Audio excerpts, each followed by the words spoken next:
There are so many different kinds of relationships that we can have nowadays.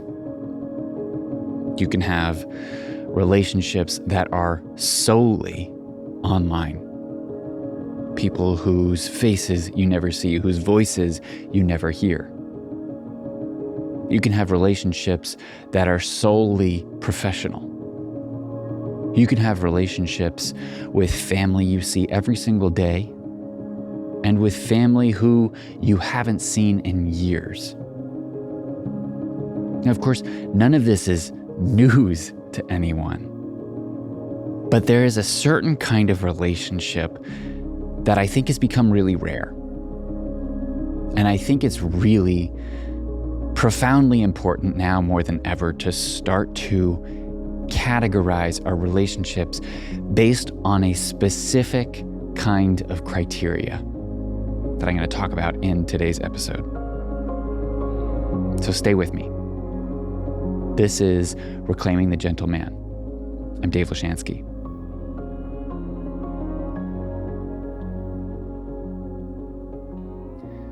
So before I get into the specific kind of category I think we need to start prioritizing for our relationships, I want to first acknowledge that I've been gone for a couple of weeks.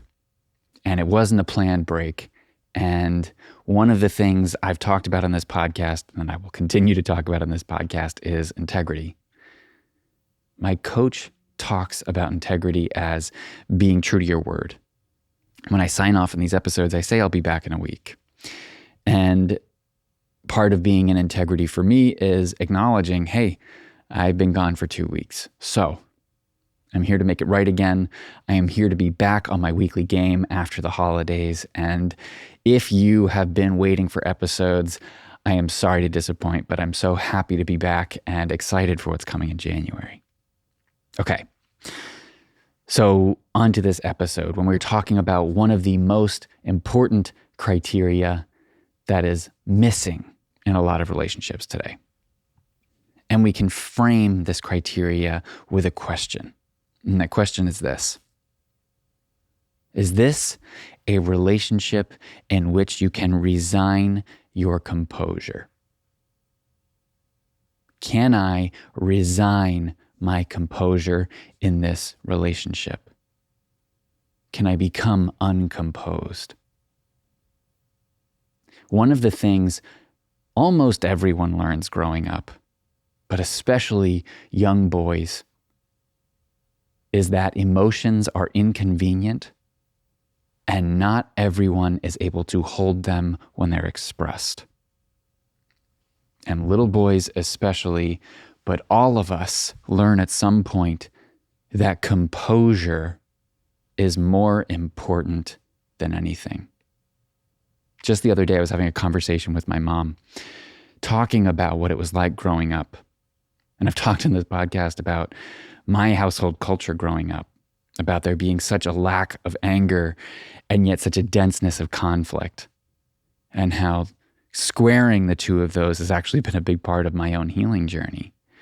But one of the things I was sharing with her was how all of us in my family have become really good at having the composed emotional conversation about coming to each other after we've been upset and saying, this is how I felt. But we've never been good at and never really practiced becoming uncomposed together. And they all might have a different experience of this, but this has been my experience. And I'm sharing it here because I think it's a story that's not unique to us. It's not unique to my family, and it's not unique to most relationships. Oftentimes, especially as adults, we think the idea of becoming uncomposed, of, no one would ever say it this way, but inconveniencing others with the expression of our emotions is childish, is juvenile, is immature. But I want us to consider today that maybe, just maybe, the test of a great relationship, friendship, intimate relationship, whatever you want to call it, the test of a great relationship is, can you become uncomposed inside of this relationship and not lose connection. And in fact, strengthen connection because of it. And obviously, there are spectrums here, because becoming uncomposed is not the solution. And many of us grew up in households where becoming uncomposed was the norm, where pure expression of emotion was the norm, and it was unsafe. And that's not what I'm advocating here. But what I see more often than not, and what I see from many, many men, is that we believe we become experts at composure. And so we walk around pretending we are unaffected, pretending we are unemotional. And what happens is we just carry around this dense energy that everyone else can feel. But it's under this armor of composure. And I'm sharing this because this holiday season was not an easy one for me. And I'm sure I am not alone in sharing this story, but every holiday season in some way or another tends to carry around some intensity. I think it's just the nature of being around people we've known our whole lives, or people we care deeply about, or just being in proximity out of our routines with people who may or may not be familiar. It tends to just bring up stuff. And for me, this holiday season, what I recognized when I was dealing with the intensity of what was going on, when I was dealing with evolving relationships and deep despair even at times around people I am close with, I recognized which relationships felt safe to decompose in, to resign my composure in, and which relationships didn't. Now, none of this is to cast blame on people who I do not resign my composure with, because in the end, it is 100% my choice to choose to let people in or not. And oftentimes, we make that choice out of habit. It's because what we're used to. It's because it's familiar to be composed around these people. And I think most men like to build an identity around composure. For the most part, it serves us. Composure is what allows us to do extraordinary things. Oftentimes, composure is the act of overriding your nervous system to overcome challenges it would normally not believe it's capable of overcoming. That's important. That's valuable. That allows us to do amazing things, to make miracles happen. Everything from giving a presentation when you're sick to lifting a car off your child, to use two pretty wild extremes.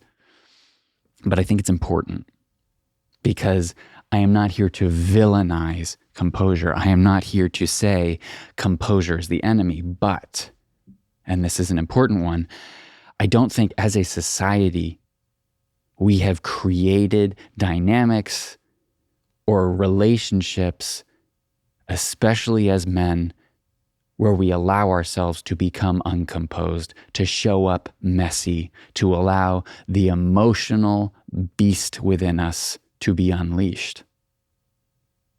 Partly because of trauma, partly because of necessity, and partly because we just value comfort. We value surface level relationships because they're stable. And I want to challenge that, especially for men and especially for men in relationships. Because some of the most amazing, powerful testimonials I've gotten from men who participate in my men's circles are that it gave them a place to decompose, to be real, to be authentic about the stuff that was happening in their lives. It gave them a place to be real and raw that they didn't have elsewhere in their lives.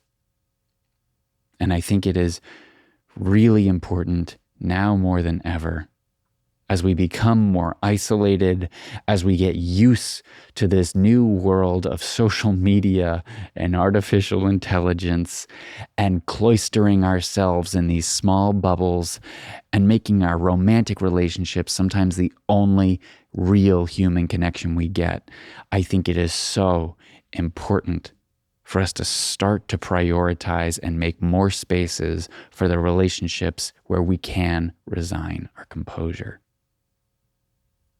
Many of us are probably really familiar with the experience of being incredibly upset about something. Maybe it's a fight with our partner. And then we get a phone call from someone who we are not used to being uncomposed around. And suddenly we can compose ourselves so quickly. Suddenly we can answer the phone and access a tone of voice that to us feels totally normal and natural. It won't raise any alarm bells, and the other person will know nothing about what's going on with us. So many of us are amazing at that, or at least believe we are. But just think about that for a second. Think about what we are doing. We have grown amazing abilities to mask ourselves, to armor over our emotional experience of life in order to not let anyone in order to not rock the boat, in order to not take up more space than we think we deserve with our real and current and authentic experience in a given moment. Now, there's two problems with that. First, that takes energy. It takes energy to shield ourselves, to cover our emotions, to armor up in that way. Whether you're used to it or not, whether you've been doing it for your whole life or not, it doesn't matter. It takes energy.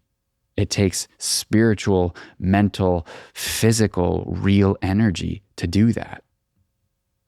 Because part of your consciousness is reserved for playing defense, for making sure you keep the zone clear, to make sure nothing penetrates.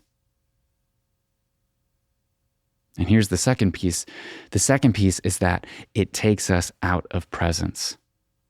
Because if part of our mind and our consciousness is dedicated to keeping us safe in this way, it means that that part of us is not going to be online where we are. That part of us is not going to be active or really able to engage in a way that creates a more full experience, or the fullest experience that we're capable of.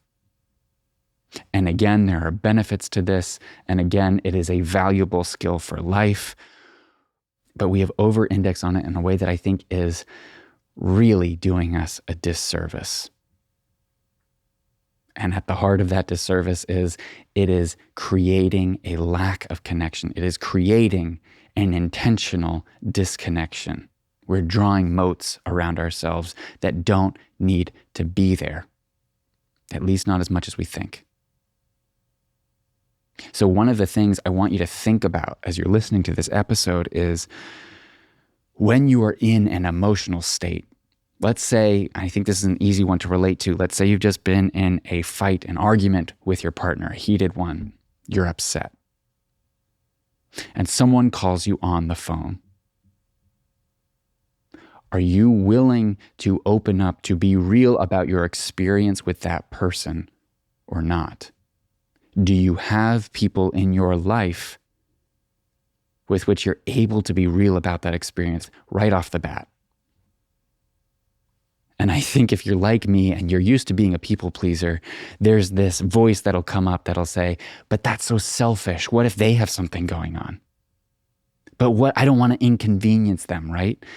If these are the voices that are activated for you, this is most important for you. Because there are people out there that will just unleash on the phone, that don't have inhibitions around this kind of emotional expression. But for a lot of us, and especially those of us who grew up as people pleasers, and especially for men who build identities around composure, this is really important. I'm not advocating that this should be the norm for you, but I am saying you need we all need to start to develop relationships, connections, and even a familiarity with what it's like to not shut people out with our composure. And it's a practice. It's not something that is binary, that's yes or no, that suddenly you do and then you're good for the rest of your life. I mean, most of the work we do in self-development isn't like that, but this one especially, and this is a skill that can be built and fostered over time. It's one I'm currently cultivating with every relationship I can, with intention. Part of the conversation I was describing earlier that I had with my mom was, hey, I want to be in that kind of relationship with you. I want to be uncomposed around you and feel okay with it. And that conversation is coming on the heels of me just doing it a little bit more here and there. There was a moment a few months ago when I found out about the death of a teacher that meant a lot to me. And she was the first person I called. And I started really, really trying to hold on with composure. Started just trying to listen and check in with her, but I couldn't hold it anymore. And I broke down on the phone with her. And to be honest, it was incredibly uncomfortable and embarrassing. And it felt so good to allow ourselves to be held feels so good. Especially if we're used to making sure that everyone else around us has space. If we're used to being the space holder. If we're used to being composed. If this is you, I implore you to explore those edges. To find people, to find relationships outside of your romantic relationship where you can become uncomposed, where you can purely, wholly, unabashedly express yourself. Allow your grief to flow. And if you're someone who really doesn't have a space where that's possible, create one, find one, seek it out. One of the things you can do if you're like totally out to sea with this is do what I was doing with my mother. Say, hey, this is the kind of relationship I want to cultivate. Are you on board? Check in. You can ask for permission. You can check in. You can make this a structured thing. In fact, I think that's actually a really beautiful and safe way to do it. Because one of the things that all of that emotional, in some ways that feminine energy that exists in all of us feels most safe to be expressed is when it's given a container. When it's given a structure to pour into. So create the structure. This is what my men's circles are all about. And this is the kind of thing where if you do not want to go through it by yourself, if you do not want to have to create these structures by yourself, join my men's circles. Come experience this. This is what it's built for. It is literally a structure to hold the emotional stuff you can't pour elsewhere. It is a structure to contain the parts of you that haven't been given space outside of your own inner world to be seen. And what happens when you let yourself express that stuff is you see it for what it is. You get new clarity, new insights. You actually get to know a part of yourself aloud. It's like looking in the mirror for the first time sometimes. It's an amazing thing. And if you've not experienced it before and you're recognizing that you don't have the relationships in your life where you can become uncomposed, where you can resign your composure, this is for you. This is the point. So if you're listening to this and you're feeling called out, what I want for you is access to an experience of presence that is so enlivening, that is so exciting, that lights you up, that activates the parts of you that make you feel inspired and aligned and ready to take on life. We don't necessarily have to live in that space all the time, but we certainly need access to it sometimes. All of us. So I hope you'll consider what it takes to create that kind of relationship for yourself. And if you don't feel like you have what it takes to do it for yourself, I hope you'll consider finding a group, whether it's one of my groups or someone else's. There is immense power here that is waiting for you to explore it.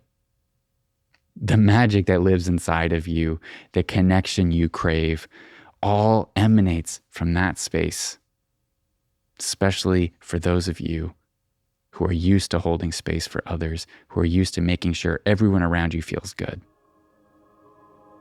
It's important.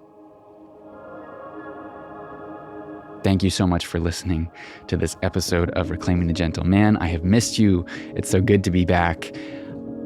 Thank you for waiting patiently. I am excited for what's coming. This January, I am going to be hosting at least 3 workshops for letting love in. And in those workshops, we are going to explore a lot of this dynamic of becoming uncomposed, why it's hard for us. We're going to be talking about conflict. We're going to be talking about why we attract the partners we attract. And we're going to be talking about how your relationship is perfectly designed to take you into your next evolution, but only if we let it in. I really hope you'll join. Please go to davelashansky.com to sign up for the waiting list to hear about when the next workshop is going to be. And in those workshops, I'm going to be sharing about a new offering coming in 2026. And this is something I'm really excited about. A monthly membership where we will have a men's circle every single month, where you can come, check in, and be given your own specific space to speak, to be received, to be supported. I am creating access to a monthly gateway in to exactly the kinds of relationships and spaces that I'm talking about in this episode. Every month, guys will have the opportunity to connect in this way, and honestly, this is the kind of thing that saved my relationship when I first found it.